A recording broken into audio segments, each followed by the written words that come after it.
support ឲ្យលឿនជាងនឹងតិចទៅ support ឲ្យលឿន carry អាភ្លើអាថងសម្រាមអាថងជី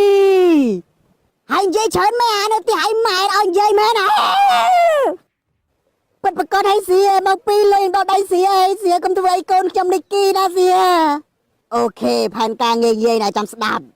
នៅក្នុងក្រែវាមាន3ផ្លូវមកលោកហើយមានធំហើយឈាមតាន់ហើយនៅនឹងតែឯងទៅផ្លូវមួយនឹងហើយមកលោកមានអារម្មណ៍ថាអត់សក់មកកង្កាហើយមេតែលេងឲ្យប្រឡោះកដាលហ្នឹងទៅហើយជួយវាយគេសងខាងផងបើសិនជាប្រឡោះកដាលហើយមានណាចូលមកទេលេងអត់សក់គេអាកម៉ាប់ចំណែកអញជាមួយអេស៊ូកអញទៅលេងអាផ្លូវ2អ្វីដែលយើងត្រូវធ្វើគឺយើងការពារពំខ្លួនឯងបានយូរបំផុតចាំអារាវមកវាហ្វាមួយចាំយើងចូលវាយពំគេម្ដង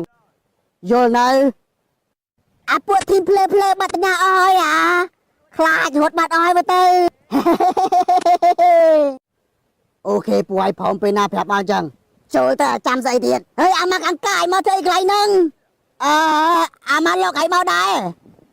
អញទាំងអាមកលោកគិតថាវ៉ែនតានេះវាអួតពេកចាអញ្ចឹងអញចង់ចូលវាយវាជាមួយពួកឯងឲ្យវាដឹងថាណាខ្លាំងនៅកន្លែងនេះឲ្យវាដឹងថាម្ដុំនេះអាណាគេធំជាងគេ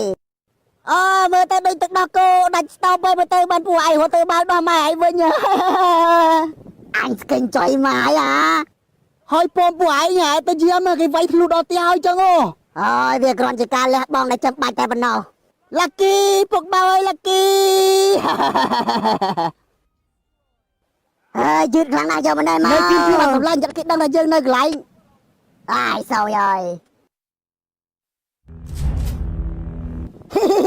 មានអីចង់ដាំលើកចុងក្រោយអត់វើយ